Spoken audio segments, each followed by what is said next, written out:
there, and welcome to episode number 9 of Dial a Drummer. And you're somewhere right over there. I'm Shannon Corey. That general. I'm Brian Stevens. Welcome to Dial a Drummer Some today. semblance of Brian Stevens today. And I really had hoped we could do the entire show with these on. But I either want to do a Ray Charles or a Stevie Wonder impression right now. I can't see anything, man. They are definitely dark. Holy moly. I can see the Kina flows up there. I can see it's as bright as the sun in here. You can't really tell, especially if you watch the recorded version of this. Yeah, you can take them off. All right. That was our attempt at eclipse humor. Anyway, it is as bright as the sun in here. And so, yeah, if those would work, that would be awesome. Hey, people are starting to filter in. Great to see you. Thanks for joining. Thanks for coming. Checking us out. Yeah, it's Monday today. If you're watching on the live stream, it's Monday, but it's a little after 4 o'clock today. Right. With the eclipse, we wanted to be able to be real. Well, you're always a real human being with a real life. I'm the guy who just kind of ignores what's on the calendar for average humans, and just because you're too busy. No, I want to make sure we could enjoy the eclipse today.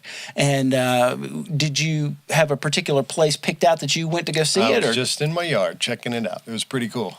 Yeah. It's amazing how it, definitely graded out a little bit. It was pretty neat. Got some neat pictures. Yeah, we went down to the, there's a swim and tennis right around the corner from my house. Right. Well, in our subdivision, but around the corner from my house. And so we went down, and all the people that don't have real jobs or straight jobs or, jobs with 9 to 5. Called in sick. Yeah. Rosemary was so sick today. I don't feel good. All the people that I blame it on the eclipse. Yeah. And I am. I'm going to blame anything that I say today that seems out of character or not quite right on the eclipse. See, I can't even talk right. You can't even say it. I can't even get it out of I can't get the words out. It never happens. That's why we don't know the word. So today we're talking about... we are talking about in-ear mixes today and how to set them up easily. Yeah. Talking about different ear options, in-ear options, to make monitoring a lot easier for you. And I'm going to do something I normally don't do. I'm going to give a shout out to Charles Gardner, who just checked into the live feed. Nice. Hi, Charles. See you, Charles Gardner, right there. I see you. He's my buddy. I am actually monitoring some of the live feed stuff today just so that we can have a little bit more interaction today. Playing with his iPad. Yeah. My hope is that one of the things that is going to be a real focus for us the next month or so is to really hop up the live engagement. Right. So in saying that, there's a number right behind our heads. And you want to tell them that number? This wonderful number is 844-833-3786. If you call that number, you can actually talk to us on the show. We're here. We're actually live. Yeah. If it's Monday... It's not tape delayed live. It's actually live. If it's Monday, wherever you're at watching this, looking at this, and you're on the live feed, then feel free to call. You actually can still hear the show if you call, so you're not going to miss anything. And if you have any questions related to drums, or specifically today's topic that we're talking about, which is in-ear monitoring. Or if you have suggestions as we get into the conversation, feel free to call. Yeah. Give us something. Any kind of tips or tricks or anything you'd like to share with us, please, by all means, do that. You can also, and this is where I get to go to that camera right there. I love this. The Brian cam. I'm starting to, if I stopped talking about it, I'd really be nice and polished. So also there are other ways that you can interact with us throughout the week. You can email us at dialadrummer@gmail.com. And today, one of the things we're going to do is open the brand new website, dialadrummer.net. You'll be able to get in touch with us through the contact form that's there. You can sign up for the email list. And you can also hashtag us on any of the social networks. Make sure if you're playing a gig this week, if you're doing a recording session, if you're doing anything, if you're practicing and you want to show us what you're practicing, post it on a social network and just hashtag us with Dial a Drummer. Hashtag Dial a Drummer. We would love to check out what people are doing throughout the week with drums and just see what it is that folks get into from week to week. And please, by all means, share us with all your friends. We're across all the social networks right now. If it's Monday and it's, 4:17 p.m. in the Eastern Standard Time, we are across YouTube, Facebook Live, Spreaker, Twitch, Periscope, Twitter, which is kind of not really 6. It's like 5.5 different social networks. And there may be even a few other places that we're popping up on the internet right now that are completely family friendly, but unexpected. So anyway, that's kind of what we're doing today. We are going to talk about in-ear monitors. We're going to unveil the brand new website. Nice. A new Dial a Drummer website. And that's where you're going to be able to go and get the podcast, the audio podcast will go live today. The feed will go live. Nice. By the end of the week, it'll be in iTunes. So if you use the podcast app that's on your iPhone, you'll be able to listen directly from your podcast app. You can subscribe to us and have us right there in your pocket all the time. All the time. By the end of the week, we'll be in the Google Play Store. We'll be on Stitcher. We'll be all over the interwebs. On every platform for every age bracket. Exactly. And hopefully the content will hit someone at every one of those points at some point in time. And if trying to share some knowledge. Yeah, and if I happen to drop a profanity of sorts, as long as you're not watching live, I'll make sure to bleep it out. You can listen to this in front of your parents. I promise you. I promise. So let's drop right into the topic. Let's do it. Which is in-ear monitoring. Mm-hmm. This is a topic that maybe even 5 years ago, we wouldn't have really spent a lot of time on because people would not need this nearly as much. And it was expensive. It was very expensive. Just in the past few years have some options become available that make it easy to do this. And by the end of this show, there's going to be a very affordable option that I'm going to tell people about. Another surprise nugget. Oh, man. I got a big surprise for you. I like it. Yeah. It's going to make this even more affordable to get great sound in your ears.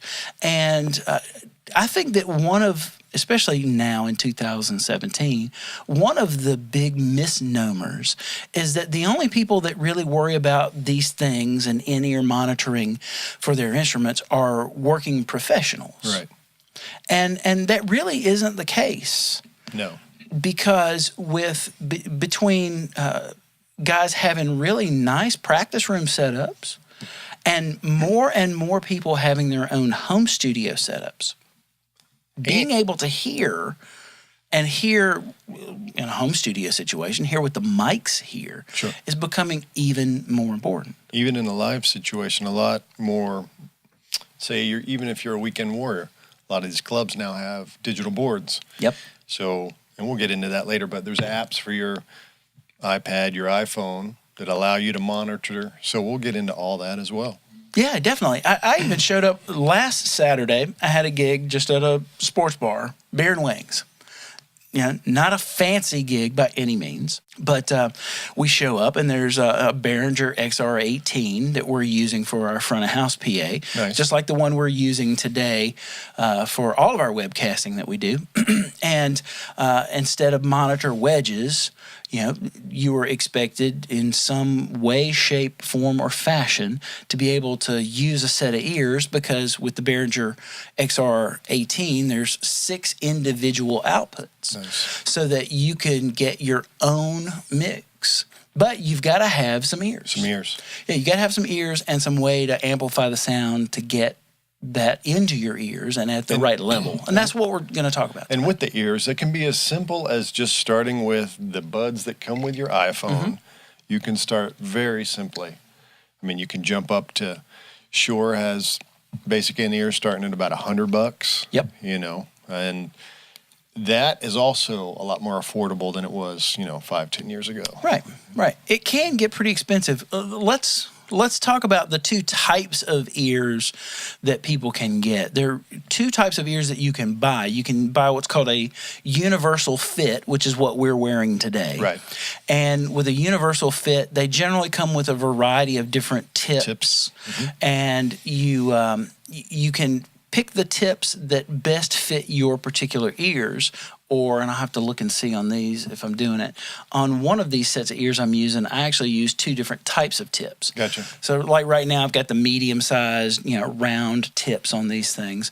But I do have one set that I use where I put a foam insert on this side. Versus the rubber tips? Yeah, it gives me a little bit more isolation and couples it to my head a little bit more. Sure. For certain kinds of gigs where I need a little bit more in that particular ear.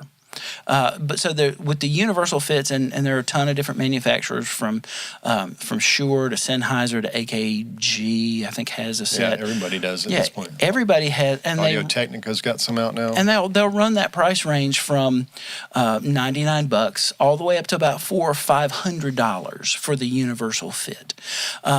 And we'll talk about the pros and cons of those in a second. But the other type is the molded fit. Right. That's where you actually go to an audiologist or you go to a place that sells these, and we actually get fitted for these with a mold. Right. They spray this purple goo in your ear. Feels really bizarre. Yeah, it is. It is. It's like something climbing in your head, and then that real pliable material hardens to the shape of your ear canal and this is called the pinna or the pinna. Depends on what part of the country you come from.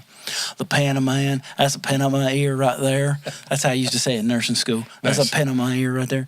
It molds itself to part of the pinna of your ear and to your ear canal so that you get a really nice tight seal.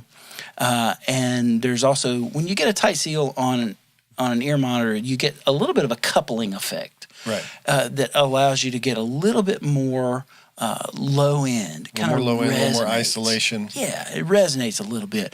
Hey, you know what? There's a person right there. I'm going to do something totally. Let's do it. Take it. This is great. We don't have a call screener today. I'm just going to hit this button. Actually, I'm going to hit 2 buttons. And we're going to find out who is on the line. And we're just going to talk to them. We're going to see what they have to say about this stuff. So here we go. And who do I have on the line right now?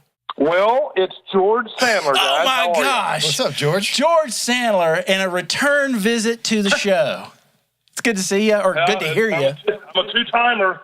Two-timer. That's right. What's going on? How you going? Guys, how are you? Great. Doing great. George, what do you use for ears? Do you have a universal fit or a molded fit universal, or I have molded a molded fit ear? fit. Okay. I have a molded fit. For years, I did a universal fit, and for a long time, and I've been using in-ear monitors, oh boy, since the technology became out. I think I bought a PSM 600, which is the Shure wireless in-ear unit. Yep. I bought a used one about 2000. Oh, okay. So you go back a About ways the year with this. 2000. I've got one of those. Yeah, I've had this for a long time. It's been something that, because I tend to do a lot of stuff, especially back then I was doing a lot of stuff at churches, still do, and I was using an MPC 60 with loops and stuff, and it was just easier. Oh, yeah. It was just easier to go that route with it. For sure. So I used the Shures for a long time. I probably should have taken stock out in the company because while they are great in-ear monitors, they're not. Cables would short out. Yeah, they're not roadworthy. An earbud would break or whatever. So I went through a lot of them. Right. I'm teasing something. Hopefully people will notice. Save I'm teasing for those problems that you have with universal fit in ears. I may have a solution by the end of this show. Yes, we have spoken about that. Yes. You know that I'm on board to grab some, if for no other reason than to have a backup pair. Yeah. You know what I mean? Yeah. We're gonna let that little cat out of the bag in a second. Go ahead. I'm not going to say anything, but I had thought about. I don't. Is it okay if I mention the company that I'm using? I'm not really endorsing of course. them. But, No, absolutely. Okay. I hooked up with what's his name, Andre from Alien Ears. Okay. Out of Florida, and he does a great job. I mean, when you call over there, 9 out of 10 times he's going to be the guy answering the phone. Right. So, even better. For me, it works. Right. And I've got the GH, which is the quad drivers. It's 2 bass drivers, a mid and a high. Gotcha. If you're going to spend that much money, something good. and it's worth it, I guess, to have a company.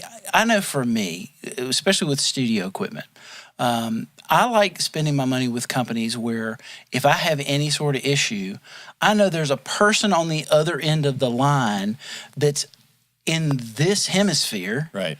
on this continent, that I can talk to Right. about my issue. Absolutely. And so Absolutely. that's a huge benefit there, I guess. Yeah, it's a very big benefit. I mean, it's, I had considered buying another set as a spare, and probably what I'm going to do is talk to Brian Stevens about his thing as a spare when it comes up. But for right now, they have done well. I've had to replace a couple of cables, but they're the universal. I think both sides have two prongs that go into the bud. Yep.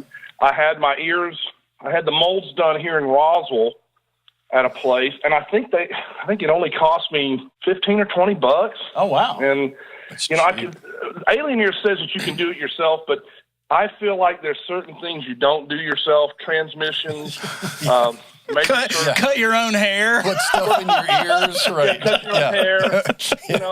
Circumcisions. You shouldn't do all that stuff yourself.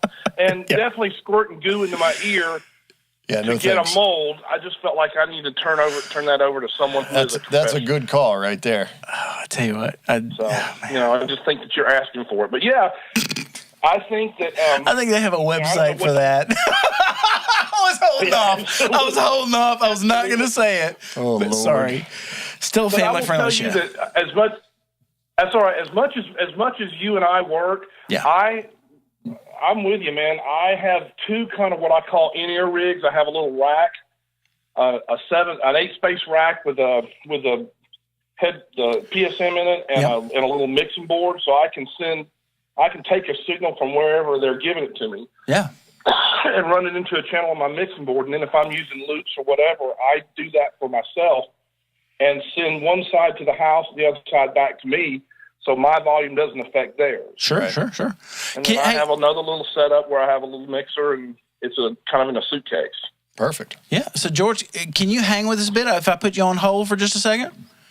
Sure, man. Yeah. I'm going to put you back in the queue for a second. We're going to I'll bring you back in when we talk about workflow and those kind of things. I'd love to hear exactly how you're doing your particular thing. I'm just going to put you back in the queue. You'll still hear us. Thanks for hanging with us, man. I appreciate it. We'll come back to you in just a second. No problem. And that, friends, is the beauty of Dial a Drummer. That's it. On Mondays, get a response. I love it. On Mondays, while we're live, you can call that number 844-833-3786. And it provides another 3786. You got it. I'm starting to get it. Also provides, with more information, another company, Alien Ears. Exactly, for a fitted option. Yeah. And there are several different, there are a ton of different companies. Ultimate Ears, Alien Ears. There's some company that's the same name as a year of some sort, like 1976 or something. I don't know. Right. 64, I think. 64. Okay. Is that right? They didn't send me a pair, so I didn't get the name right. I have the Westone molded ears. They're a 4-way driver. I've been with them for a long time. And got a nice deal at the NAMM show years ago, but I've been real happy with them. Right. And there's a lot more companies now than there also were 4 or 5 years ago. Right. Which is, makes it a lot more affordable. And drivers have gone crazy. It used to be a single driver, 2, 3. I think they're up to 8 now. I think they have like 20 drivers in every ear now. If you're willing to pay like $8,000. Now they're big enough and they have spinners, but they're cool. Yeah. It's 1984 all over again.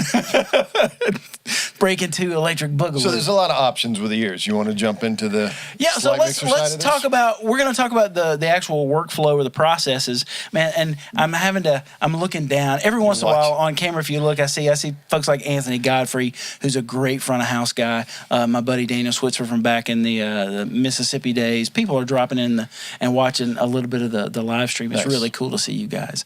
So we're going to talk about workflow because one of the questions that I generally get from people that are, especially people that are not a little more technically motivated, is they think it's a really expensive and very complicated process. And sometimes just the thought of, I got to carry more gear gets in the way. but simply. So if you want a total no muss, no fuss, a way to do in-ear monitoring, you can just pick up any number of different headphone amps. The one we're using right now that drives our ears for the podcast as we're live is made by Sterling Audio, which is a Guitar Center brand. Right. And I think I paid, on one of their sale days, I think I paid $40 for it. Nice. So it's very, very simple. You just take some kind of line from the board and go straight into it. It has a stereo or a mono option. You just go straight into that headphone amp. I'm going to put pictures of this as I'm talking about it. On the recorded version, you'll see pictures of this visually. You just go right into that headphone amp and you put it somewhere near you, and then you plug your ears into that, generally with some kind of extension. Pretty simple. Yeah, very, very simple. No muss, no fuss. And then whatever is coming out of the board is what's going into your headphone amp. Right. And in those cases, usually there'll be someone there that can make adjustments for you. But let's talk about the option I think you and I both throw towards people when they first ask about really doing this sort of thing. I'll start with the simple one here. Go for it. All right, so the example we've got today, can you see that? Yeah. So we're using a Behringer Xenix 502. Yep. And basically you've got one XLR input, and then you got 3 stereo channels. So what you can do simply is you can take the line in from the board in the house, come in XLR or 1/4 inch, however their aux sends are coming to you. So this channel becomes basically your overall volume, and you've got EQ. Plug your headphones into the headphones, and it's as simple as that. A line in, and you've got control of your volumes and basic EQ. Something that George touched on is with stereo channels, let's say you've got to refer to your drum machine or you're running loops. With these stereo channels, you can plug them in to these stereo channels and hear those as well, and you can control your own volume. So this is a very basic, easy way to get started.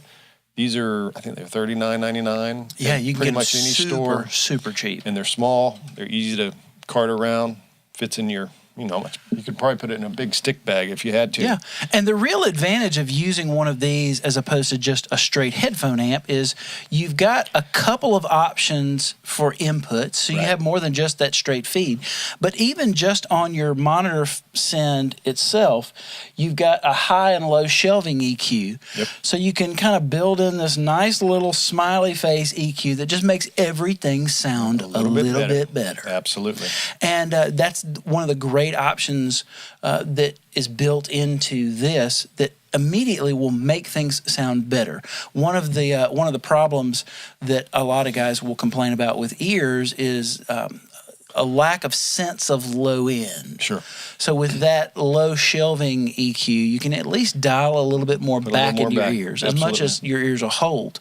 And you can get a little bit more of that happening in your head. Especially depending on what kind of ears you're using as well will affect that sound quality a bit. Yeah, definitely. And like Shannon said, you've got some other options there that you can plug in a click track. Like what I would probably do, I would take just, I'm having to look down here and do this. So I would just take a cable that goes from an 1/8 inch stereo plug to 2 mono left, right plugs, and you just go right into one of these channels here. And now, if I've got, let's say, an iPad or your phone, your phone, a rhythm watch, any kind of device that's helping give me the time, and I'm using it for a click or some kind of solid time reference for the gig, now I can adjust that. And I can adjust it in relationship to the monitor mix. Right.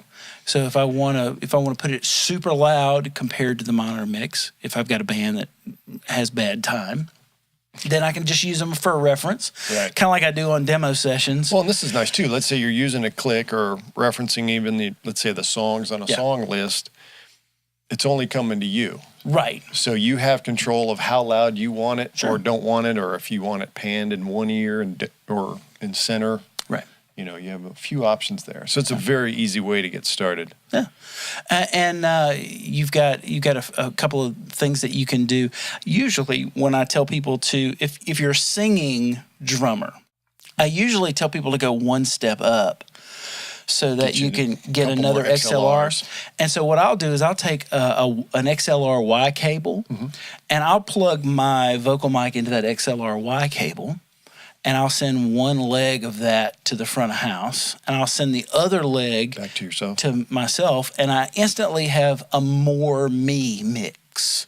So instead of having to rely on the front of house guy to give me enough of my vocal, then I just got a knob that's just right there. That's a good idea. I can always go, and a Y cable costs you about $8 on Amazon.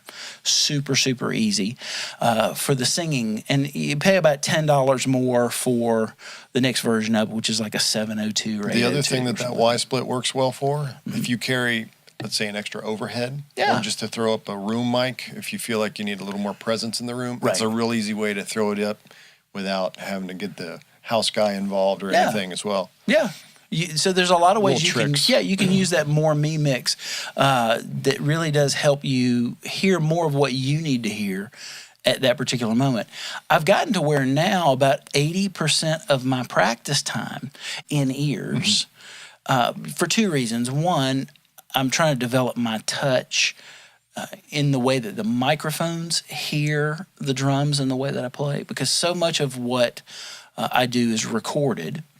And on the gigs where I'm playing and I'm mic'd up, I really am more cognizant of how the mics hear me versus how I sound on a stage playing to like 10,000 people or something. Because especially for a big venue, whether it's a 2,000 seat theater or a 20,000 seat Coliseum or something, that room is so big and the PA is so loud in a concert situation. You still got to be able to play dynamically. Right. And the people in the audience are not hearing your drums coming from you. They're hearing them from the mics. So for me, knowing how to develop a touch that works well with the mics, it is a lot easier to practice that day to day in my practice time if I just do that in my practice room. I've got my drums mic'd up. I've got a mixer where I can put together what I need to hear. And as I'm hitting that snare drum, I'm hearing what the microphone hears. So if I hit a clunker of a backbeat, I know not to do that again. Or if I'm hitting the backbeat in a way that maybe it's choking the drum out, or it's getting me the sound I don't want. Just get your ears more accustomed to what's really going on in the live situation. Hear that. And it's a different kind of training. It's a different kind of ear training. I've got the Westone fitted plugs. Okay. So they're just ear protection that's custom molded.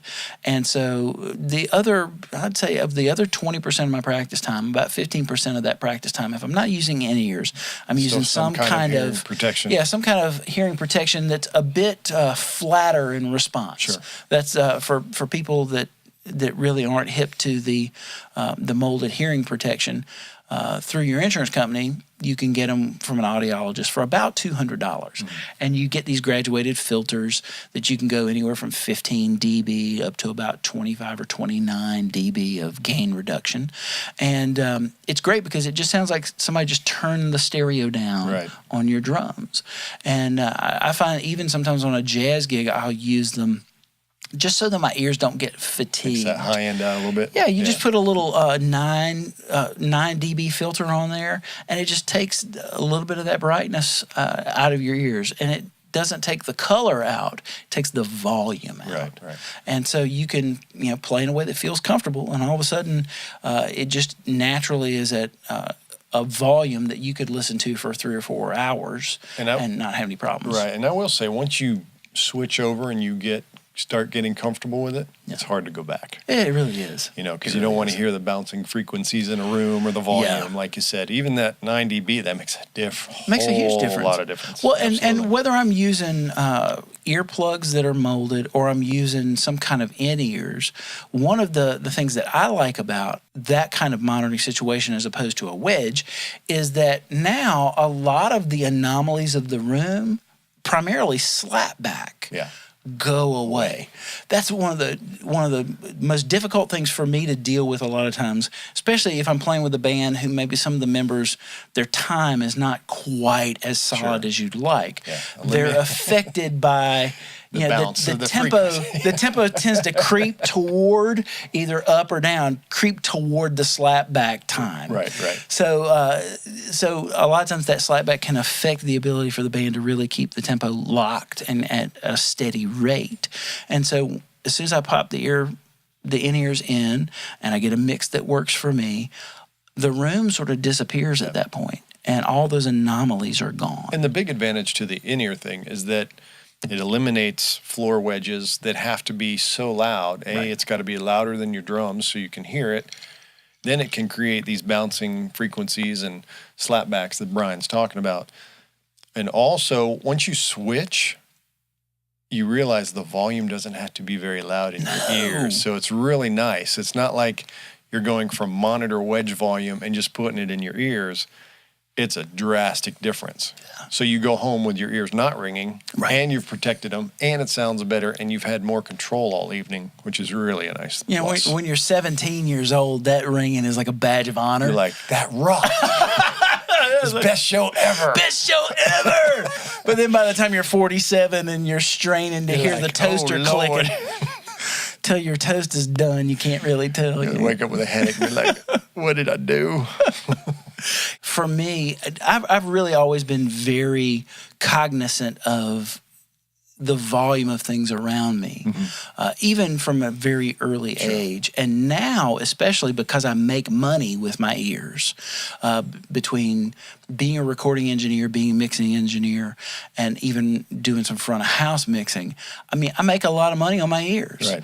And so for me as a drummer, to find a way that allows me to hear the things that help me to play better and also protect these very valuable assets that are on my head. Ear monitoring is super, super important. And what, not only what I'm hearing, but the volume that I hear it at. Right. I find that at first I thought when I started using in-ear monitors, I almost kind of thought, wow, I can really get this thing really cranking. I can really rock out. I'm going to play louder. Yeah. What I found, though, is because, especially with a good setup where things are mixed well, I actually listen to it a lot softer. Yeah. I really put You become more in less. tune with what you're listening to. Yeah. Because you're paying more attention because you can hear it. Yeah. Instead of all these rolling sounds and frequencies that you normally couldn't control. Right. So let's step up one level of difficulty. So somebody has gone and they've gotten one of these 502 Behringer style mixers, and they find that they're kind of capping out. Sure. Maybe you have more inputs that you need to listen to. Maybe there are other things that you need to be able to hear other than just, say, a monitor mix and a click. This is my own personal mixer that I carry around. This is the big brother to what we were just looking at. This is the Xenix 1002B, and I guess the B is because of the form factor. This is Brian's. Yeah.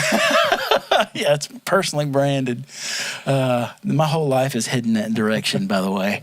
Anyway, so the great thing about this 1002 is it's got several different types of connections. So I've got plenty of XLR connections. If I want to do, if the send that they're sending to me from front of house is an XLR, I've got one of those. I also can do the more me with the vocal, so I can do a little Y and split myself out. I can also put up an extra mic just a little bit behind my head, so that I can have a more me for the drums, just to hear what the drums sound like in the space, especially on if I have to play very dynamically. You just put that mic up and you just can roll that thing in. And it also, this particular mixer also, you can see some of the labels there on the bottom. I usually, when I'm doing these kind of gigs, I'll have several other inputs. I'll usually have an iPad that I'm using for my click if we're just running on a click with no tracks. And I tend to use the Tempo app from Frozen Ape. And we'll put a picture of good that one. up as well. And so that goes into this channel that you see. Like a weatherman, I'm going to learn how to look in the monitor and move my hand to the right spot. So there's an iPad click here that I can plug that in. And I can either plug in stereo or mono, and I can control the panning on it. That's one of the things I love about this is there's panning on the back half of the channels. So a lot of times what I'll do in those cases is I won't put the click straight in the middle. I'll put it to the side so that like I put it opposite of the hi-hat. And for me, it's a great way to kind of measure my time, especially if I've got to play around the click. If I've got it over to one ear and I've got my hi-hat in the other side, I can really hear whether I'm on top of the click, if I'm wanting to play behind a little more relaxed, or if I'm wanting to push forward a little bit and get on in the front of the beat, then it's really nice to hear that click only in one side and the time reference, like say the hi-hat in the other side. I can in real time get a little bit of a barometer for where I'm sitting there. But you'll also notice things like if I am using a laptop and tracks, I tend to at least split them into two channels. So I'll have, say, out of the left side of a stereo send, I'll send the click just to me. Generally, I'll send it just to me, unless everybody in the band needs to hear it. Like if we're syncing to video, I may have the click in everybody else's ears, but most of the time it comes to me. And then I'll split the right side, and I'll send part of that to front of house, and I'll send the other leg of it directly to my ears so that I can hear the programming in a channel. And again, I'll play around with the panning depending on what I want to hear. But now that I've got a mixer like this, all of a sudden, you have more options. I can make that happen. Yeah, if I've got any kind of electronic drums, again. With digital mixers, I don't have to do this as much because I have a little bit more control. But a lot of times when I'm using, say, my DTX 12 or some kind of multi-pad, some kind of multi-pad, some kind of electronic drum thing, I'll split the send on that and send it to a channel of this so that I have my own personal leveler for where I want the electronics to be. Right. If it's something where I'm, say, triggering and I just want to hear what the trigger's doing against the drum sound. Split that too. Yeah, kind of split that and be able to kind of mix it in so that I can make sure that dynamically I'm doing what I need to make the trigger do what it's supposed to do. Or if I'm playing, let's say I'm playing electronic drums alongside acoustic drums, which I do a lot, I can really kind of get them at an equal volume so that I can play somewhat dynamically with the electronics. Right. And being able to really hear a direct feed of that as opposed to coming all the way through front of house and back, it just really helps. Sure. Being able to just have more control without getting too complicated on every possible option. And the thing that I like about this particular Behringer unit, and it's the reason why I use it, is it doesn't have knobs for volume, channel volume. Right. It has these great little faders. And so with the faders, it's a little easier for me to make real fine adjustments. Sure. You've got a longer throw that you can work with for volume. And it's a lot easier as I'm playing to just kind of reach over and know that I'm in the right spot when I'm grabbing one of those faders, as opposed to a knob sometimes. The other advantage to using a mixer versus just a headphone amp is that you have better preamps on a mixer. And also with a headphone amp, usually you're bringing one signal that splits off into multiple headphones. Mm-hmm. So you don't have any individual volume control. You just have volume control over the one input source. With this, since you have the ability to separate things out, it makes life a lot easier, like you're talking about, being able to multitask the volumes. Yeah. Because you don't necessarily want everything as loud. Right. Some guys like a click, stupid loud. Some guys want to barely hear it. Right. So it gives you that freedom of control. Yeah. So the other thing that's great about this Behringer is that you've got a bunch of different connections so that I can get XLR, I can get balanced or unbalanced quarter connections, or I even have RCA connections on here. Occasionally, if I'm working with... you bring the cassette deck. Yeah, exactly. Turntables, man, turntables. Right. Sometimes if I'm working with a DJ, some DJs will have a split out that, because the way DJ mixers are built, they'll have split outs that are RCA. Gotcha. It's just the way the components work together for those guys. So if a guy has a separate split, like if I'm working with DJ, he's got a DJ mixer, and he's got a separate split that's RCA, I actually have an ability to get that into 2 channels without some kind of adapter. I mean, you know me, I'm super anal retentive with this stuff. So I've got every possible combination of male, female, XLR, 1/4 inch, 1/8 inch, RCA, adapter cable. Absolutely. But there are times when I'll pull up and either that adapter's not there, or maybe I ran out of them. Maybe I'm using adapters on some of these other channels. So just having that there, I would say that 15% of the time that I need it, it can be a lifesaver. Sure, absolutely. So I want to thank everybody that's leaving comments. Anthony Godfrey, I'm going to read a comment. I hadn't been able to do this until now.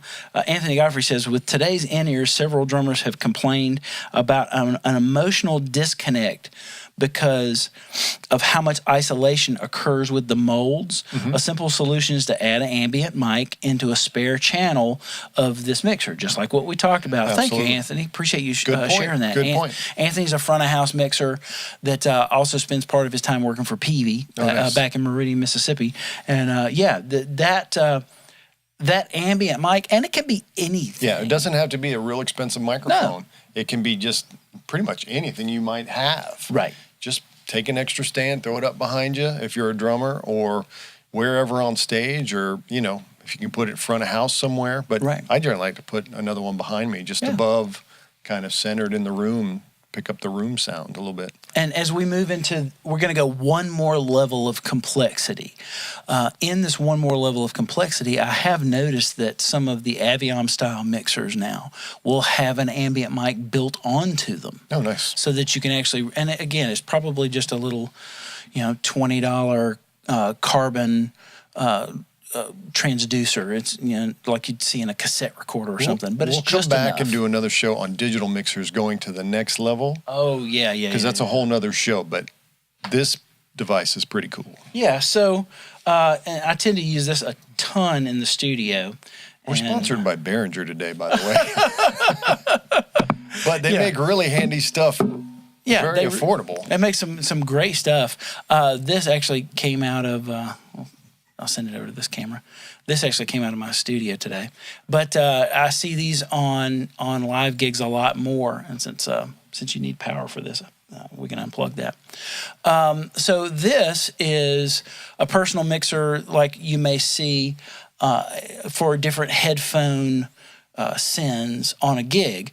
In this particular one, with this Behringer PowerPlay 16, you've got 16 individual channels that the front of house guy can route either individual channels or groups of channels to any one of these 16 channels. And so you can put together your own mix of everything quickly. Of everything directly at your seat. Very nice. And so usually one of these things will either live on a mic stand or some kind of stand so that it sits right next to your drums. And you can sit here and just, if I want more kick drum and it's in channel 1, this is where the rear overhead camera would work wonderful. Right. We'll have to put that in soon. I can actually go into channel number 1. And how about here? Let's flip it here. I tell you what, you do that for right camera. There. Swap that camera and you can see it better. So let's say the kick drum is on channel 16, since 16 is nearer to me. Right. I can just hit number 16, and now I've got volume controls. And on this particular unit, I actually have EQ controls, nice, high, mid, and low on each one of those channels. So if it's a kick drum and I want a little more low end just from the kick, I can dial that in on my own little mixer here. And I can do some panning, and I can mute things. Like if I have an obnoxious background vocalist I don't want to hear, I can either turn that person down or just easy enough hit the mute button. Right. And one of the wonderful things about this particular kind of mix system, especially if, let's say you're a church drummer and you play the same church but not every single week. You can pick, I usually pick a number nobody would pick. Like I'll pick not number 9 because the Beatles, everybody knows the Beatles, but I'll pick like 11 or 12, some number that's a little out of the way. And I'll save my preset for my mix in number 12. Nice. Now, if you pull up and you start using number 12, you and I are going to have issues. But pick a different number. Space. Pick a different number. But yeah, so you can actually save your setup into one of these. And when you come back, 2 weeks later, whatever the guy did last week when you weren't there, you can immediately get rid of it and go back to what you had default. as a starting place, at least. The next level thing I was talking about was in this kind of setup. Normally what I'll do, and I'll flip over to this wonderful camera here that we have set up, I run these in tandem. So let's go this way with it. So what I do is instead of plugging my headphones into this thing, I actually will take the line out, the stereo line out, and I'll go into 2 channels on my mixer. And I will then be able to do 2 things. If I need more gain, I can actually use this other mixer to get more gain. Take advantage of that preamp. And sometimes they don't really set up the, this is really getting in the weeds with the techie, geeky stuff. But keep it simple, Brian. Sometimes if you get a front of house guy that's not really well trained, he may not have the gain staging set up great. Right. So these things can be incredibly noisy. You get a really high noise floor if you come straight out of these with the ears. So what I do is I come out at a volume that's kind of reasonable, works with the noise floor, and then I can get the extra gain I need out of this. So I'll run this alongside of this, and all of those wonderful things that we talked about that you can do. Still have that option. Still have and that. You can control it from where you are versus having to try to get back to the front of house guy. And what I find a lot of times in gigs that use these kind of mixers is they only have 16 channels. Right. And if it's a large enough band, even with some grouping, you're going to run out of channels. They may put all the background vocals on one channel, right. But if the keyboard player has 2 keyboards and a laptop and some they're running in stereo, it goes quickly. You can run out of channels on these very, very quickly. So all those things that I like to do with getting my individual E-drum volume, my track versus click from my laptop, all that stuff that I can get from one of these, I don't have to worry about this doing that job for me. I just, if anything, I save them some channels. If we're starved for channels, then I just break out everything into this, do what I need, and everybody can kind of work in here. Nice. So that's sort of the really basics, super. We go all the way from super simple, just get a headphone amp and get some ears happening, all the way to super complicated, where you really go in and you can do even more between a mixer that has a lot of different input types and one of these personal mixers that's meant to allow you some more control. Now, I will, since I'm using my iPad today to kind of monitor our Facebook, I can't really do it. But one thing I do that may be a little different than most guys, because one, I run front of house occasionally, like every week somewhere, when I say occasionally. But because I do that, and because so many places that I play or groups that I work with use digital mixers now, I usually have every app loaded for every digital mixer Likewise, available. I do the same. Yeah, so no matter what venue you go to, or if it's a church, or you have that app already on your device, and it makes life so much easier. Yeah, and it takes this concept of that personal mixer, the Aviom style mixer, it takes that and blows it out on steroids at that point. Right. Because, like with the XR18, I can just dial up my auxiliary send, and I've got all the faders for every channel, and I'm sending that to my ear mix, and then all I'm doing is I've got this mixer and the pad right next to it, and I'm able to make adjustments, and those adjustments happen in real time at the moment. And I can also have some individual analog control over those other things. So that's one variant of this kind of system, where we just have an iPad alongside this, and I can manipulate all those channels instead of having to ask a front of house guy. Right, to keep changing everything. You'd be Raise or lower. surprised. You'd be surprised how many working guys that I see as a front of house guy who don't have an iPad and they don't take the time to learn these different apps. Or there's some cases where that house engineer doesn't want to share or allow you to get onto the app. It's like, but I can help you make your job easier. Yeah. Well, let's talk about that a second, because there's some ways you can massage that. There's certain things that you can... Let's see if I can pull up your Behringer real quick. Okay. Should give people an idea of what we're talking about. Yeah. So there are some ways that you can talk with, like with the Behringer app specifically. With most of those apps, you have to put in an IP address. Right.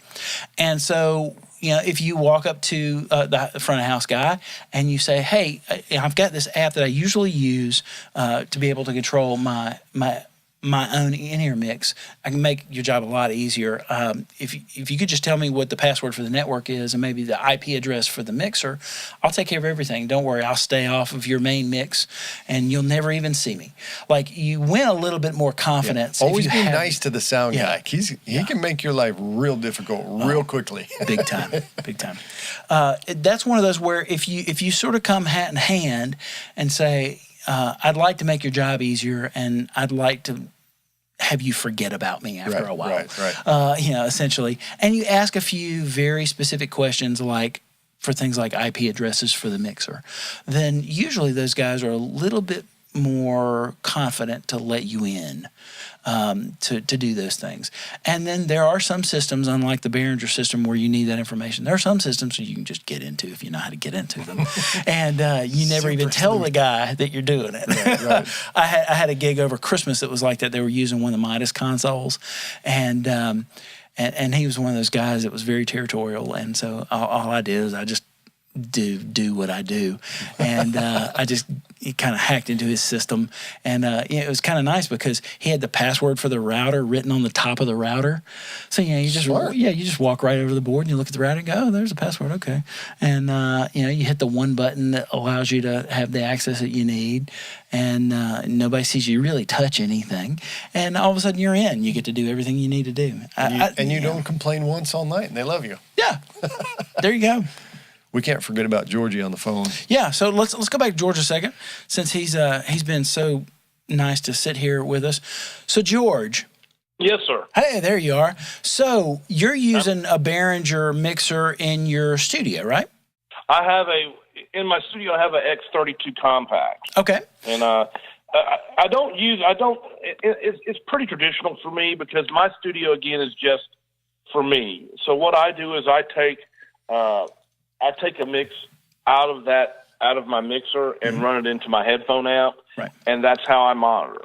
Okay, that's how I monitor. Where my thing is for live, I was listening to you guys describe the various types of ways to do it, and like I do an every Wednesday night gig down at the 10 High. We do soul live band karaoke, and the way that works is I've got a setup there that stays there. They've got a Mackie mixer. I think it's the 1202, the one with the 4 XLR channels, and then so forth and so on. So one channel is the mix from the Behringer. They have a Behringer X32, right? The big boy. Yep.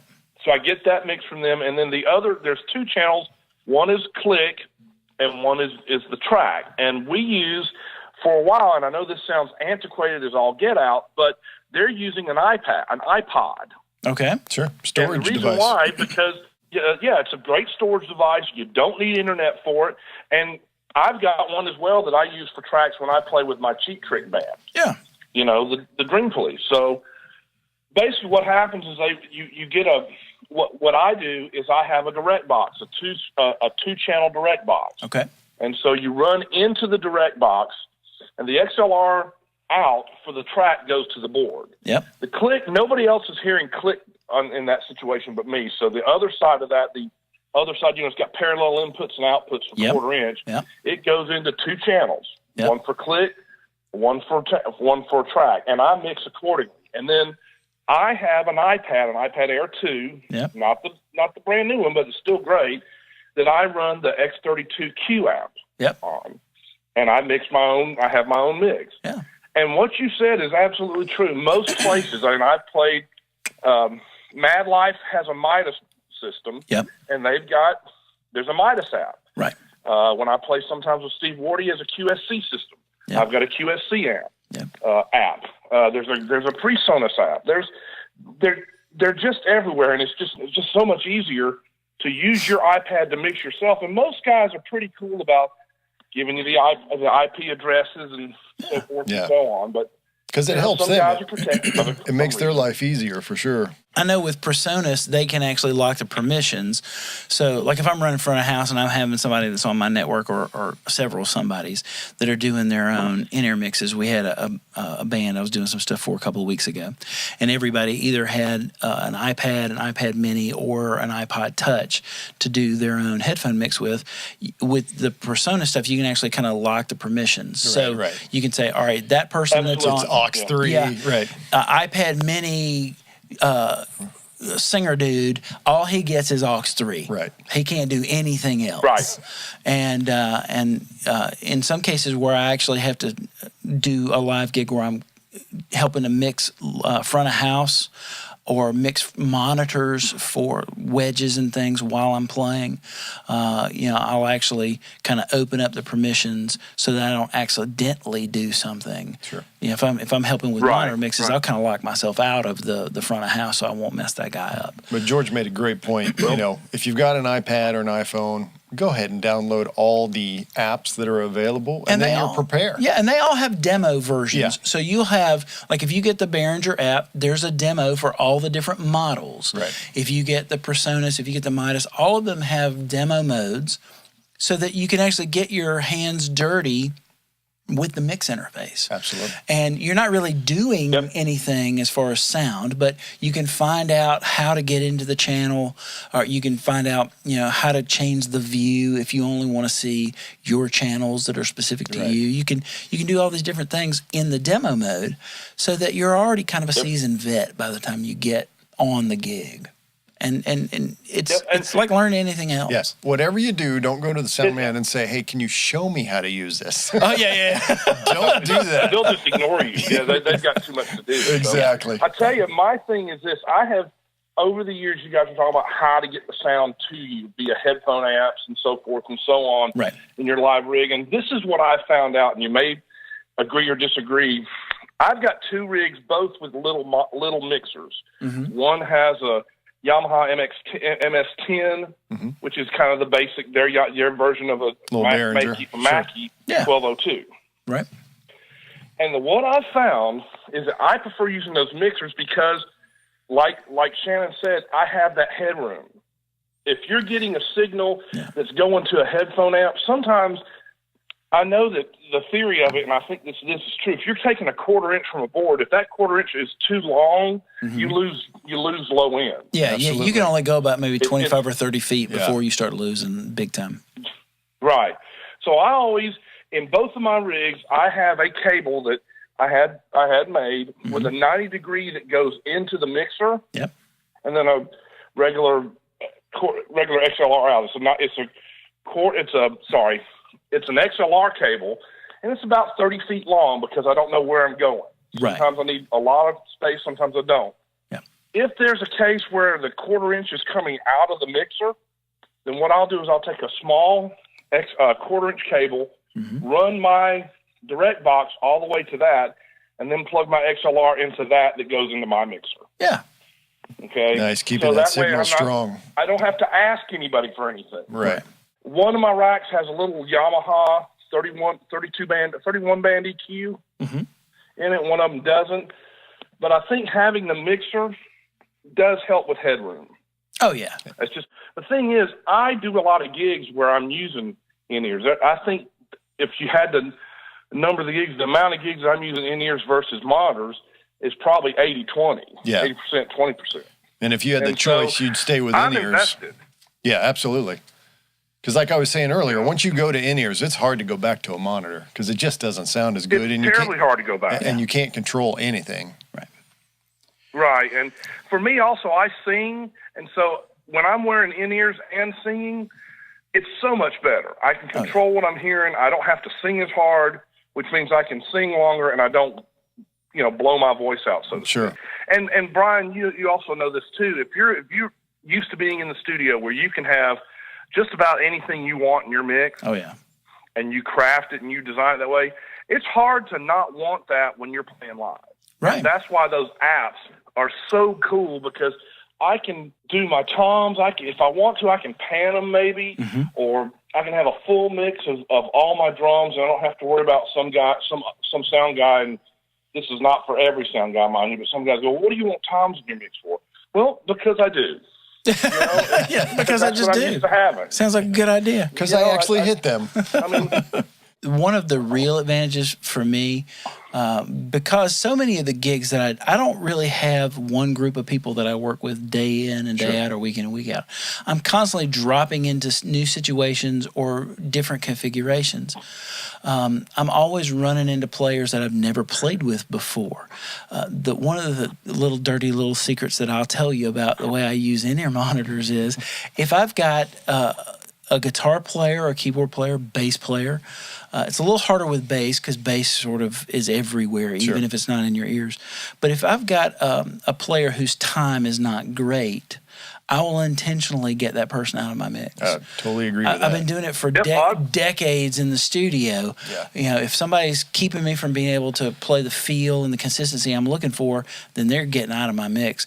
That's the moment I started using in-ears in a live situation, that became my secret advantage on a gig where I had players that didn't really think about their time much.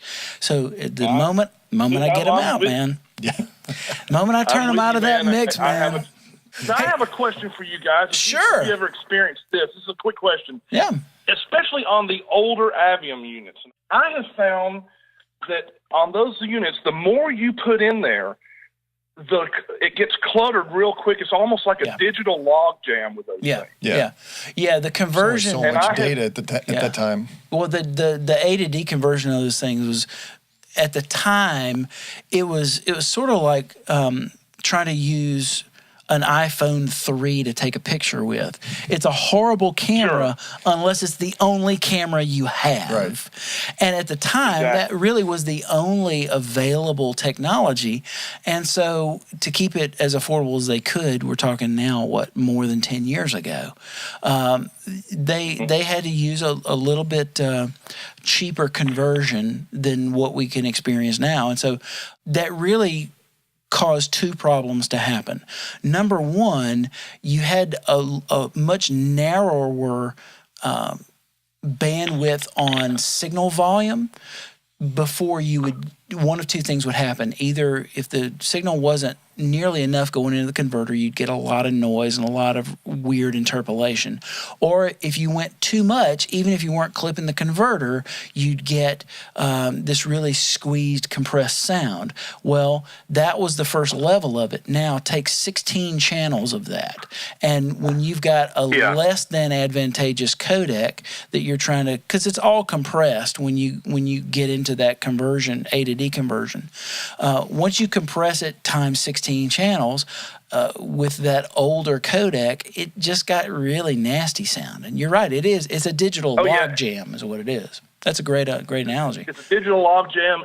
And then, even I found it on the Avium too. Now, some of the other systems is not so much, but it makes you really think about, okay, what do I really need in my mix? Yeah. What can I live without? Right.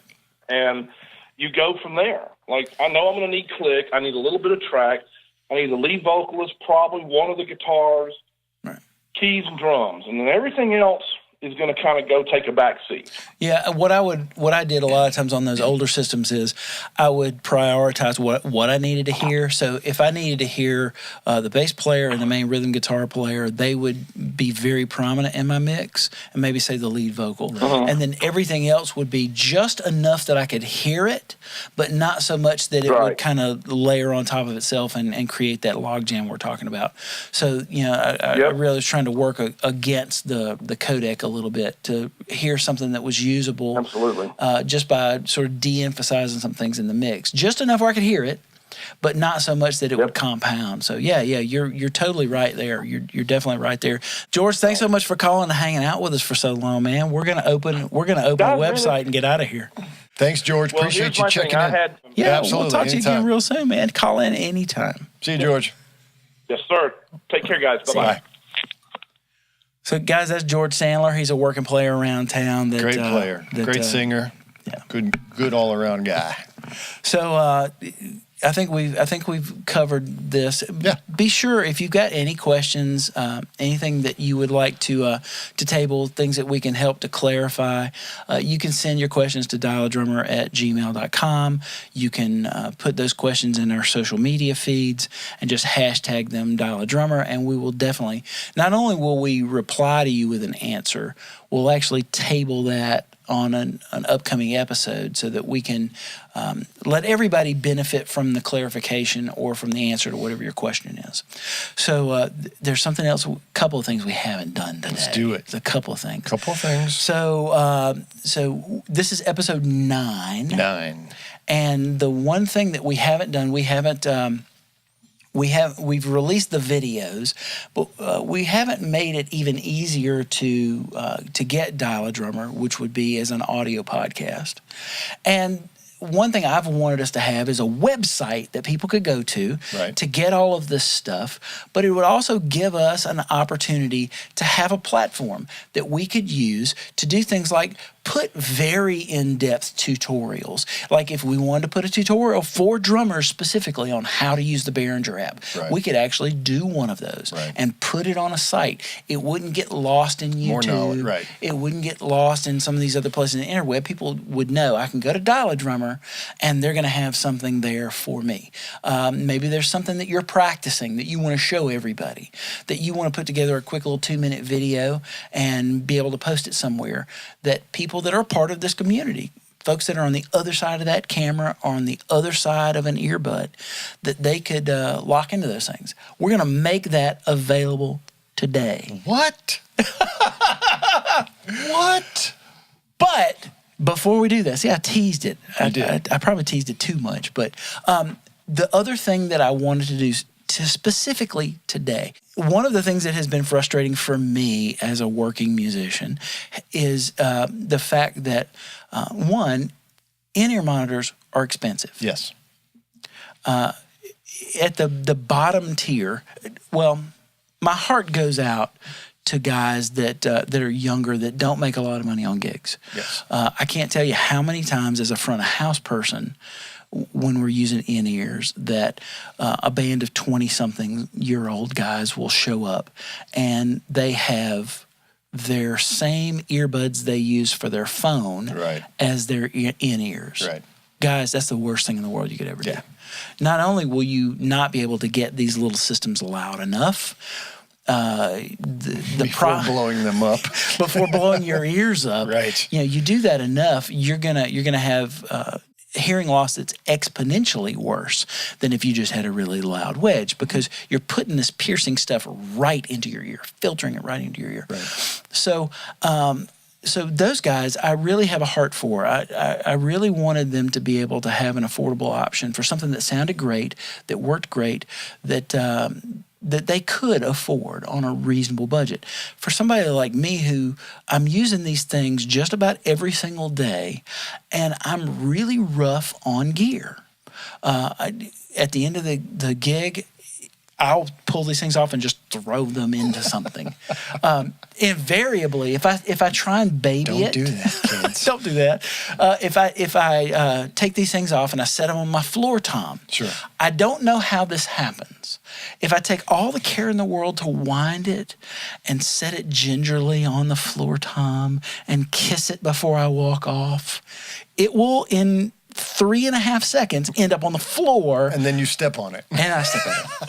And it's broken. Right. And when you're 240 pounds and you step on something, it ain't coming back. It's stepped on. It's broken.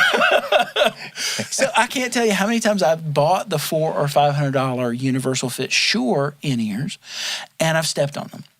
So what do you have that you're teasing us with here, sir? Well, what, pray tell, are you talking about? So for the past year, I've been working with a company out of China and I use that with the utmost respect, because normally when we think of China, we think cheap.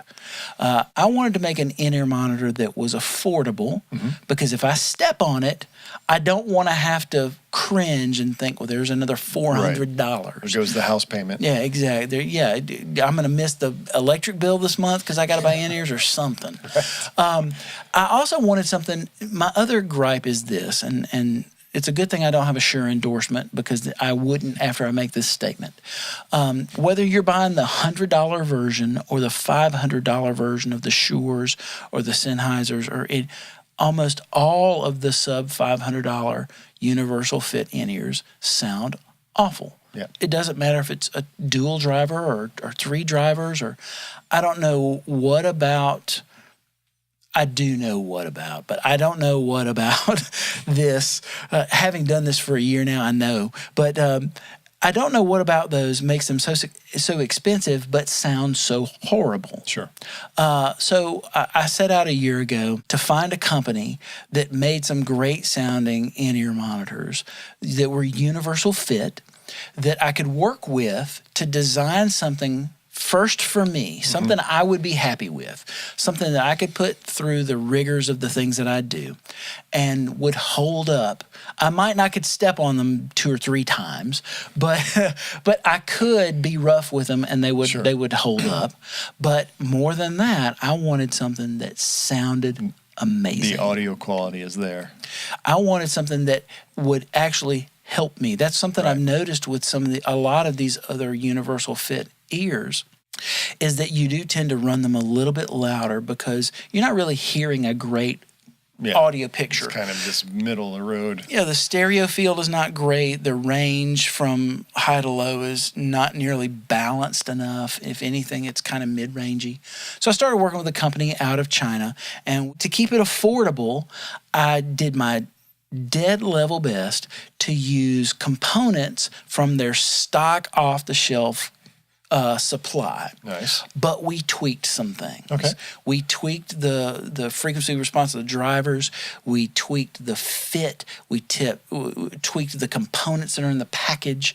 Even the quality of some of the cables. Tweaked all these little things, all these little short game things, to come up with an in-ear monitor you and I have been using now for our 9th episode. Yep, quite some time. And I've been using these in the studio, exclusively in the studio and live now for over 6 months, the finished prototype. I've also given some of these, the prototype models, to about a dozen different drummers around town, and I've got nothing but incredible feedback from every single one of them. And that's what we're rolling out today. Let's see it. Let's see it. Stop This is teasing called the fine folks at home. This is called. Well, we're actually wearing them right now, and I'll pull mine out and put them in the camera so that we can actually kind of see this thing.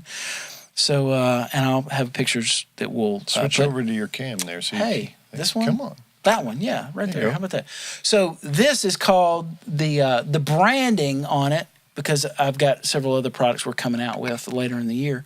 The branding on these is called the Session Ace, and these are the Session Ace ESTs. And they're specifically the ear monitors that I designed for myself that I wanted to be able to make available to everybody else out there on the other side of that camera. And with the Session Ace EST, it's EST because everything sounds terrific in these things. That's pretty good. I like it. I like it. Yeah, I thought about that. A lot. These things sound like a great pair of studio reference monitors with a sub. So if you were to sit in a studio and hear a nice balanced mix where you heard detail, you heard high end, but it's not hypey high end. It's just nice, gentle high end. You heard a nice, robust, full low end, and the mid range is not harsh. Right. It's just true. You hear what's happening. That's really what I was shooting for with these things. So, what you get, and it's an entire package. Okay. And I will tell you this, in putting this package together, no one has a package that has all of the components that you'd need to go out and work immediately, like this one. So with the Session Ace ESTs, you get not only the ears themselves, which are a pair of universal fit ears that fit very nicely. They're kind of stylish looking too. Yeah, you know, very kind of got a carbon fiber look. Yeah, they got a carbon fiber look to them. It comes in this amazing water resistant case that clips and snaps. It's fancy. It's nice and fancy. And I won't take the time to totally unpack this one, but when you open this box, you're going to get several things. You're going to get the ears themselves, and they're, well, you know what? I might as well, because people want to see what they're spending money on, right? You get the ears and this stereo cable. And these cables are actually detachable cables. So if I just grab right here and pull, and they're in there too. It's a nice fit. Oh, it's a super nice fit. Hang on a second. Here he goes trying to break them. I told you they're robust. So yeah, it's these 2-prong universal cables, and they fit right into the ear. They just pop right into there. So this set comes with a braided stereo cable. And it comes with a set of sort of a silicone, medium-sized round foam ear tip. So you got those ear tips. You also get a package that has large and small of these round silicone tips. And there's a medium set in this particular thing. Again, people want to see their money, Brian. There's also a set of medium gauge foam comply ear tips. So you got the best of both worlds. Yeah. So if you like the silicone and you get a nice fit out of the silicone, you've got a large, medium, and a small in the round silicone. You've got a medium size of the comply foam that just fit over there. And I tend to use when I'm using these tips, I tend to use one of the rounds and one of these a lot of times. But that's not all. What Wait, else is there, Vanna? If I want extreme isolation, I like these triple flange silicone tips. Oh, they kind of stagger. Oh, Nice. yeah. So not only did I put large, medium, and small tips in here, you get 2 pair of large, 2 pair of small, and 2 pair of medium. So whichever size fits for you. Or if you're weird like me where you have to use a medium and a large, like one side's medium, one side's large, you can kind of mix your match. ear canals are different size. That's okay. That's all right. It's weird. But so I put 2 pair of each one in the package. Okay. So you've got that. There's also another cable. Because I had a few people that asked me, man, I love these things so much. I want to listen to my music with them. I also wish I could use them and just have them on my phone. Since I listen to my music on my phone, I'd like to be able to use these same things on my phone. So guess what? We're throwing in another cable that has both of these cables have the memory wire on them so that you can kind of shape it around the back of the ear. Nice. So this cable also has the memory wire, but it has a microphone on there. So if you wanted to use this... So you can answer your phone. Yeah, you can answer your phone. It's got the same kind of controls you'd normally find to answer your phone and do all that kind of stuff. There's a little button right there for that kind of thing. Cool. So you get 2 different kinds of cables. I had them gauge the length of these cables so that they would be exactly the length you would need to go to a wireless pack. The one thing we didn't talk about in the in-ear monitors is I don't run an extension from the headphone amp to my ears. I use the Shure PSM 800s wireless unit to go from my monitoring setup into your device. And so I have a pack. So I had them cut the length of these cables so that they fit perfectly for a belt pack. Okay. Now, the problem with that is if you want to run to one of these, or if I happen to forget my my wireless pack, which I've been known to every once in a while. Never. I've also decided to put in a 10-foot extension cable. Nice. that's 1/8 inch male on one side, 1/8 inch female on the other side. And this isn't some, cheap rubbery HOSA cable. Right. This is an actual mesh woven extension cable, and it's pliable so that it actually can hide underneath your clothes pretty well if you needed to. Nice. You need to run it down the back of the shirt. So that actually comes in the package as well. You get the 10-foot extension cable. You get 2 of these collar clips.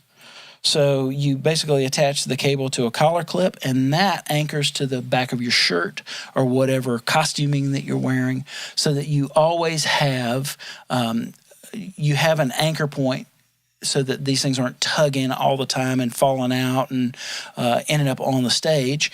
And it also kind of wrangles the back of the cable as well, right. so it's not all hanging 3 feet outside your head. And the thing that I have yet to see in almost any in-ear setup is there is an 1/8 inch to 1/4 inch adapter. Nice. So if you are doing one of these setups where you're going into some kind of headphone amp, you've got you've also got connector. Yeah, the actual adapter. So all of that is going to be available. Into this lovely little case. Yeah, it fits into that case, and all of that. Here's the real kicker of all of that. So here's this great package that has everything that you need. They sound amazing. They do sound really good. Well, thank you. And that's the feedback that I got from so many drummers that I asked to take prototypes out and really rode them hard. Is I wanted them. I asked them. I said, number one, tell me if they feel comfortable, or do they get annoying at some point? Sometimes with universal fits, they with extended wear they get. Yeah, the ears get sore. they either get super itchy, or they start to give you a headache, or any number of different things, or worse, they just fall out. Right. That's a big problem with them. So these fit great, and my real test for the sound was I sat down in a quiet room, and I sat down in a chair, and I closed my eyes, and I put Steely Dan's Asia on. And sitting and listening to Asia in these in-ears, it sounds like Steve Gadd was sitting in front of me. That's as good as it gets. Once we got to the tuning of these to that point, I signed off. And I said, nice. We're done. So, for the folks at home wanting to know, yeah, what is this special care package going for? So the whole package, normally, to get sound quality like this, you'd have to spend over $500. Easy. To get this much component, especially with that case, you'd have to spend $200-300 at least. Because I want as many people to get this as can, we're going to make these available for $99. $99. $99. Did you hear that? For all of that stuff? $99. Wow. It's cheap enough. I wanted to be cheap enough where not only could someone order one pair of them, they could order 2. Right. Kind of like George was talking about ordering one as an extra backup, pair as a sure. backup. You Absolutely. always have a backup. You put it in your stick bag, put it in your road case. You've always got a backup if you need it. Because the cables are detachable, you were talking about before with some of these. If a cable shorts out, which it's not going to, but if it does, it's about $15 for a brand new cable. Boom. Well, and even in this situation, you've got another cable with you. Yeah. You just pop the ears onto the other cable, and you're good to go. And once we finish getting the website fully up and running with all the accessory options, we'll have those up for sale. Yeah, you'll be able to order you can order just the cables themselves. So if for some reason after about 6 or 8 months, if you just beat the crap out of these things and it shorts out, you can buy another one. And for the cable $15. will be $1 million.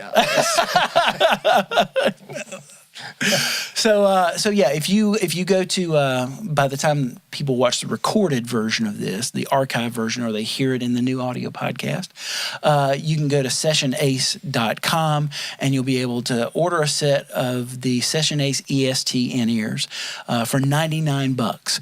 And I'm doing something kind of cool that eventually we may put in this package. It may drive the price up a little bit, but the first 10 people that order a set of these are gonna get a prototype of a Bluetooth cable that we're making for this. Cool. So we're actually making an interchangeable Bluetooth cable for these that if you really like using it with your phone and you don't want to be tied to a wire and all that stuff, you just pop out your regular stereo cable, you pop on the Bluetooth cable, make sure it's charged up, but then you get about 4 or 5 hours worth of charge on a Bluetooth. Very for cool. this in the same ear set. I've been working with this third round of prototype now for about a month, and I've got 10 of them that I'm going to give to the first 10 people that order a set of the Very cool. the ESTs. A little incentive. Yeah, you can actually help me beta test, and I'll be in direct contact with you to get your feedback on the Bluetooth cables. And when we finally put out the final version, I'm actually going to send those 10 people the final Bluetooth I cable will for back free. these up because you gave me a pair early on. Yeah. So I've been using them in the studio. I've actually used them live a few times. They do sound fantastic. So very nice job with that. Yeah, I wanted something that sounding great is got to be the most important thing. Yeah. They've got to sound great. They've got to feel good and fit well, and then they've got to really withstand the rigors of And the being low used. end is beautiful. Yeah. Because you don't normally get Yeah, that until you get up man. into 3, 4, 5-way drivers. Exactly, and I won't go into the technology Yep. here, but the technology we're using We really gotta wrap does this give up, you. man. Yeah, I got to be somewhere. Oh, you got to be somewhere. All right. So there's one other thing we haven't done, man. One other thing we haven't done that I'm super excited about. What you and got? Today we are going to roll out dialadrummer.net. Nice. The website. The it's website. here. We've been talking about it for 2 Did months. you really just put that trash right there? No, I'm gonna repack that, and I'm not gonna sell it to anybody. I'm gonna repack it because I'm OCD, and I'm gonna end up. That's gonna be my 5th set sitting around that I'm gonna use now. How But much for the open package? hey man, can you knock off 30%? That one's open. I'll give you $20 right now. Man. All right, so What you got? All right, so we're gonna open this website. Show the Dude, this is so crazy. So, if you haven't already, hopefully you've gone to dialdrummer.net. You've signed up Are you for about the to email put on list. a hat? This is a party, baby. It's a party. This is a Okay. party. Look at this. Brian Man, is I want to be excited about a festive. website. I'm festive. This is an event. Happy website day? Happy. That's it. Happy website day, guys. Website launch day, and I brought all kinds of awesome confetti, and I Lord. Brian. yeah, Dude. and I brought a hat for you because this is an exciting day. We're opening our very own website for dialadrummer.net. It's a website. Good Lord, the eclipse has turned Brian into a crazy It man. really has. So we're going to flip. Here's what we're going to do, guys. We're going to flip the switch on this website and get it going. Yes. Yes. Go, Brian, go. Can you tell I'm excited about this? Somebody's I really too had much sugar. I really had to do this because it's only 2 mouse clicks and it's done. It's kind of, So, all right, so here we go. Stop talking to me. 10, 9, 8, 7, 6, 5, 4, 3, Do it. 2, 1.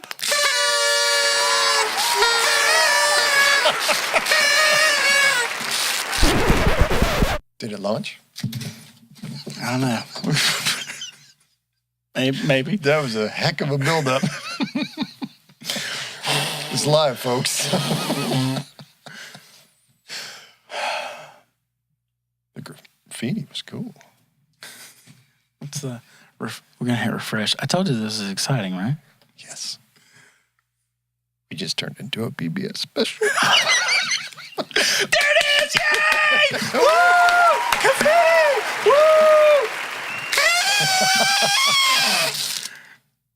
So, if you go to dialadrummer.net right now, you'll see the very beginnings of a website. That was fantastic. Wasn't that exciting? That was great. That was almost as exciting as the kind of eclipse that we had. That it still No, looked like this was better. the cloudy day This was eclipse. So if you would, you can go to dialadrummer.net now, and you can get the first 8 episodes. Number 1, I'm still.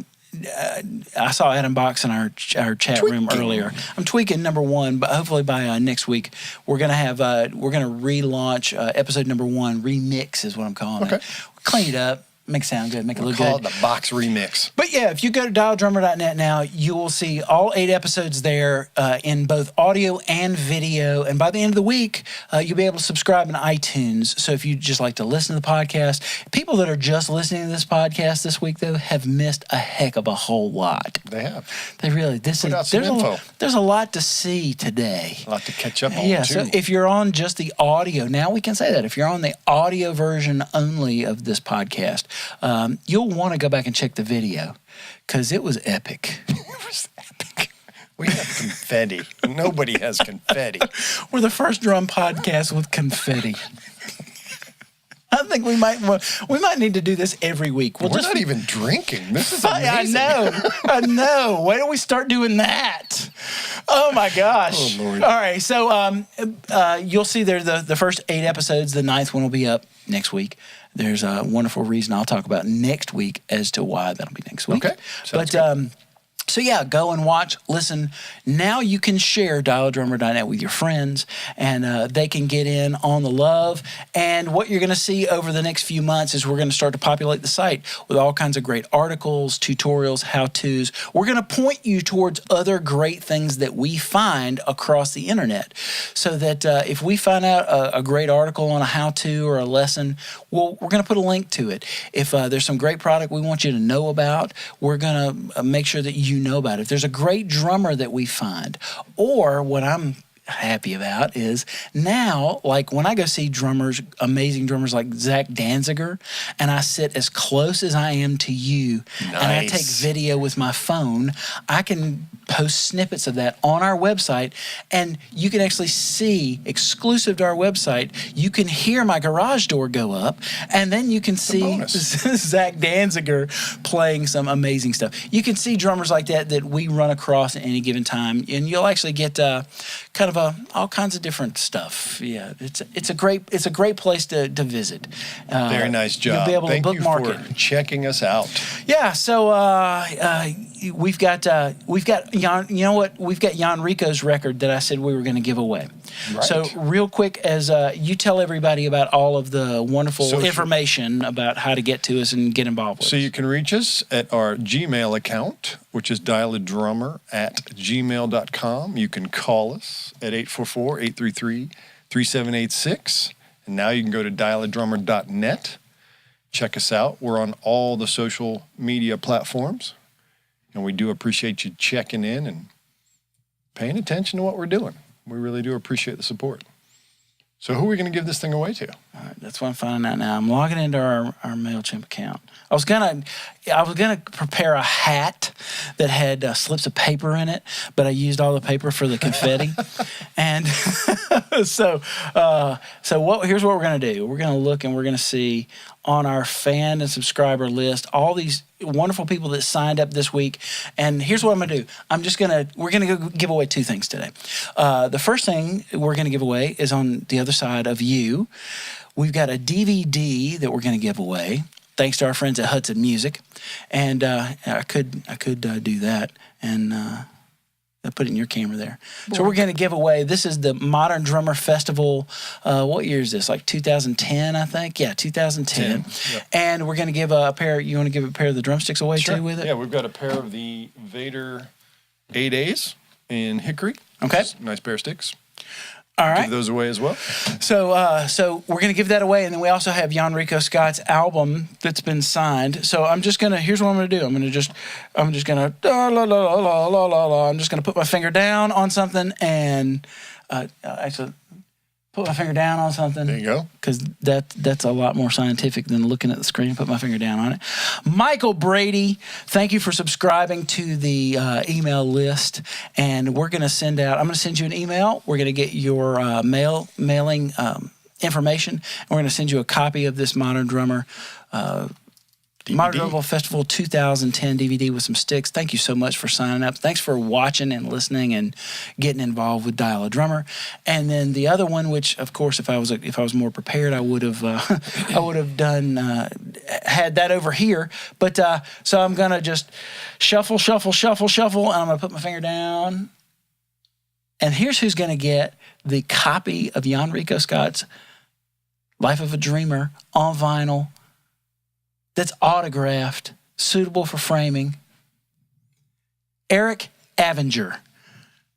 Congratulations. You have a one-of-a-kind item that you should hold on to for the rest of your life. Signed by the man himself. Signed by the guy responsible for that great music. And so, guys, we seriously, I really do thank you from the bottom of my heart and from the bottom of the bottomless well of patience that Shannon Corey has for me. We'd like to thank you for watching and listening and putting up with our silliness every single week. We will be here every week for you. To talk about drum-related stuff, to share great ideas with you, to talk with folks that know a whole lot more than we do about stuff. Make sure you come every week and hang out with us. It's a platform for everybody, and we do appreciate you tuning in. Yeah. So get out there, play some great drums, put one foot in front of the other, and just make tomorrow better than today, man. Amen to that. We'll see you next time. Bye-bye.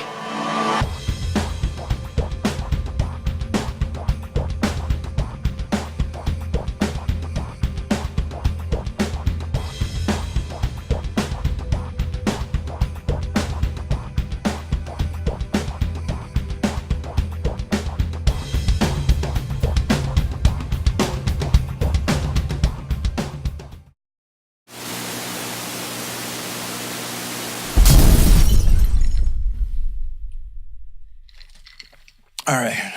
Let's see. Hello. Hi. Hello. Good to see you. Just 1 second. After Brian does something with the little bit of hair that's left on his head. I did mine already.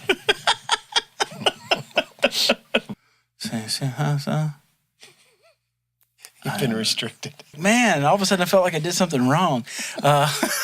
It's a long day Oh, already. man. Gee whiz. Losing my mind. Because you need another screen. Hey, I need... And you're- Jeez. I need some help. It's like China's. You can't have enough, you know. That's it. That's totally it. The eclipse kind of set us back a little bit. The whole world went dark. We're dazed and confused. I couldn't do anything. I know, right? 98.6% blocked or whatever. And it looks like just a cloudy afternoon. We took our glasses off, we looked at each other, and everybody was like, I expected a total eclipse. They kept saying. it's darker when I put the shades back on. I'm glad that just happened. Before we officially get started, oh, gee whiz, man. Good week. Good weekend. Another busy week in front of us. Ready for another show?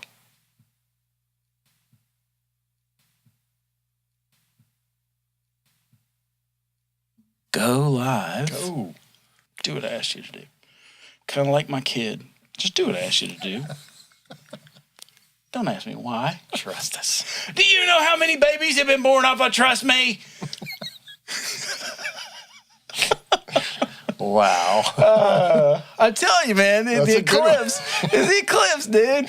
It's totally got me whacked out. I'm so whacked out right now. I can't believe I'm putting myself on a camera in front of the internet on a day when I feel like this. In the picture. What you're going for is as much clutter as we can get up there.